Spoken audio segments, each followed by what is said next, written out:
परिवार की रक्षा चाहते हो तो भगवान ने ये संदेश दिया रामचरितमानस के माध्यम से। हर समस्या का समाधान रामचरितमानस ग्रंथ में है। तो भगवान वहां से आगे बढ़े हैं और वहां से जब आगे बढ़े हैं तो जाकर के पहुंचे कहां। और देखिए भगवान की उम्र कोई बहुत बड़ी नहीं है, 14-15 साल की उम्र है भगवान की। और 14-15 साल की उम्र वो माता पिता का कलेजा कैसा मजबूत रहा होगा जिन्होंने एक सत्य के साथ में भेज दिया कि जा बेटे राक्षसों से लड़ना है। हम अपने बच्चों को क्या करते हैं, ठंडी का दिन आ रहा है, सवेरे सो करके उठेंगे तो महाराज वो पैर में जो क्या कहते हैं उसको मोजा इतना मोटा मोटा लगाएंगे और डर के मारे अपने बच्चे को भूमि पर पृथ्वी पर नहीं छोड़ेंगे। खेल अरे राम राम लल्ला को सर्दी लग जाएगी। अब बताओ जो लड़का धूल में मिट्टी में नहीं खेलेगा, पहले के माता पिता अपने बच्चों को सैनिक बनाने का प्रयास करते थे कि हमारा बेटा वीर हो, दुश्मनों से लोहा ले सके। आजकल के जमाने में अब अपने माता पिता हमारे बच्चों को फूल बनाते, फूल कि थोड़ा सा धूप निकल जावे तो वैसे कुमला करके टपक जावे। आजकल के जमाने के बच्चे को क्या कहते हैं उसको, छुई मुई देखा है ना, छुई मुई। ऐसे जाकर के हाथ लगाओ बेचारा ऐसे रहेगा, अब ऐसे हाथ लगाओ वो एकदम सिकुड़ के ऐसे। तो वही स्थिति हम अपने बच्चों की कर रहे हैं।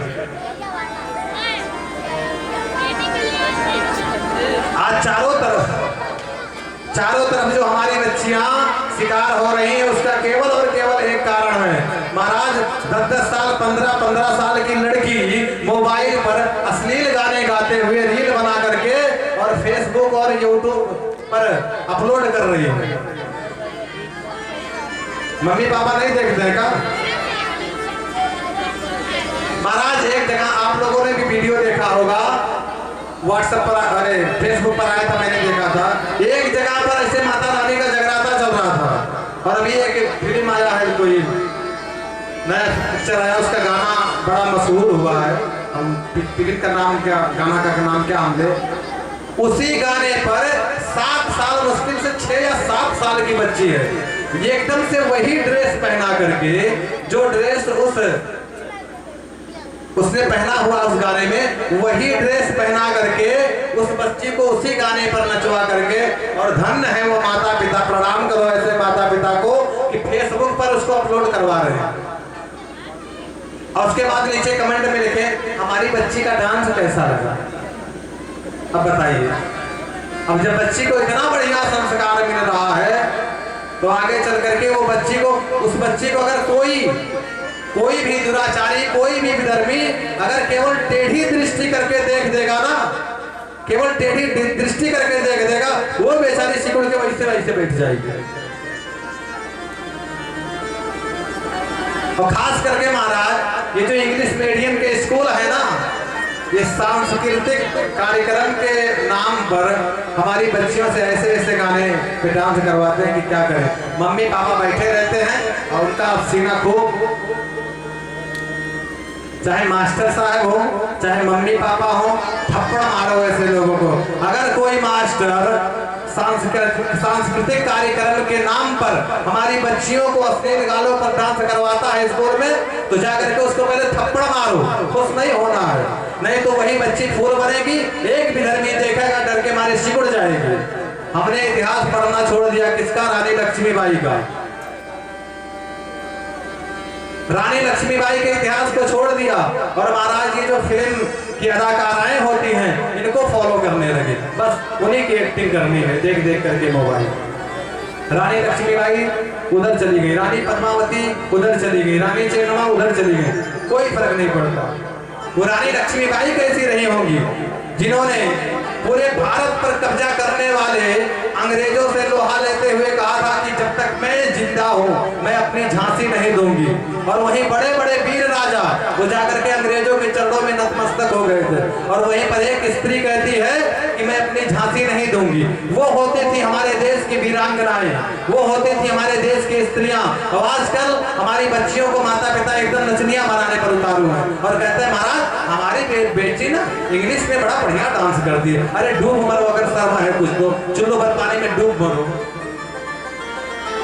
संस्कार आप दोगे तब वो बच्ची पाएगी। अपनी बच्ची को अगर लक्ष्मीबाई बनाओगे तो वो लक्ष्मीबाई हजारों अंग्रेजों से टकराने वाली थी, लेकिन ये लक्ष्मीबाई जो बनेगी ना, ये कम से कम एक से लेकर के 10-5 विधर्मी को तो उनका आंख नोचने में सक्षम हो जाएगी।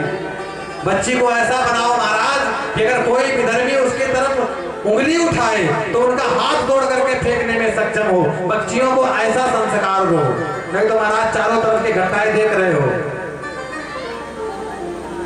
क्या होता है। तमाम तरह के दुष्कर्म आप लोग देखते होंगे और रुकते नहीं हैं। सबसे बड़ी बात हमारे यहाँ की सड़ी हुई न्याय व्यवस्था। आपको याद होगा 2011-12 निर्भया कांड क्या हुआ। एक ही दो को शायद फांसी भई, बाकी सब छूट गए। किसी को नाबालिग बोल करके छोड़ दिया गया, किसी को उम्र कैद भई, फांसी तो पता नहीं एक आध का हुआ भी नहीं हुआ। और उसी महाराज अभी कुछ दिन पहले वो डॉक्टर का हुआ था, डॉक्टरनी का वहां पर, उसके बाद में भी अनगिनत भई। क्यों? क्योंकि सड़ी हुई न्याय व्यवस्था। हमारे अश्विनी उपाध्याय जी जो सुप्रीम कोर्ट के वकील हैं, उन्होंने 2-4 चीजों की डिमांड रखी है। अगर शायद सरकार वो मान ले तो महाराज अपराधी बख्शे नहीं पा जाएंगे, और यदि अपराधियों को पूर्ण रूप से दंड मिलने लगा तो इस देश में क्राइम अपने आप बंद हो जाएगा और हमारी बच्चियों पर जो अत्याचार हो रहे हैं ना, वो अत्याचार अपने आप बंद हो जाएंगे। बच्चियों के ऊपर कुदरती डालने वालों को ऐसी भयानक सजा की नियुक्ति होनी चाहिए, ऐसा भयानक सजा होनी चाहिए कि आने वाली 7 पुश्तें उसकी सोचें कि अगर हम किसी बहन बेटी के ऊपर कुदरती डालेंगे तो हमारे साथ में भी यही होने वाला है। कुछ लोग कहते हैं महाराज खाड़ी देश बड़े संपन्न है। क्यों संपन्न है? वहां करके कोई दिखावे, क्योंकि वहां का कानून बहुत ही सख्त है। ऐसा कुकृत्य करने वाले को बख्शा नहीं जाता है, इसीलिए महाराज वो संपन्न है। तो मैं निवेदन कर रहा था महाराज कि बच्चियों को, अच्छा इतना सब हम बोल दिए, आप लोग विशेष करके बताइए बुरा तो नहीं लगा? हाँ, और लगना चाहिए, बुरा लगना चाहिए। लगे तो लगता रहे। जब बुरा लगेगा ना तभी आप मास्टर को जाकर के 4 थप्पड़ मारोगे कि हमारी बच्ची को यहाँ पढ़ाने के लिए भेजते हैं, नचनिया बनाने के लिए नहीं भेजते।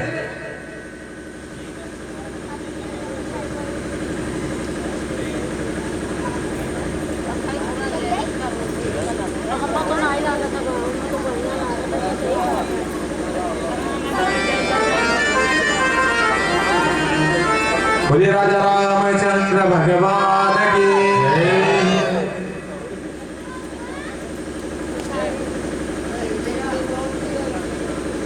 और हमारे बड़े भैया एक बड़ा ही सुंदर भजन आपको सुनाएंगे, उसके बाद में फिर हम लोग कथा में आगे बढ़ेंगे। अच्छा एक बात बताओ, हाथ उठा कर बताओ, नींद किसको किसको आ रही है?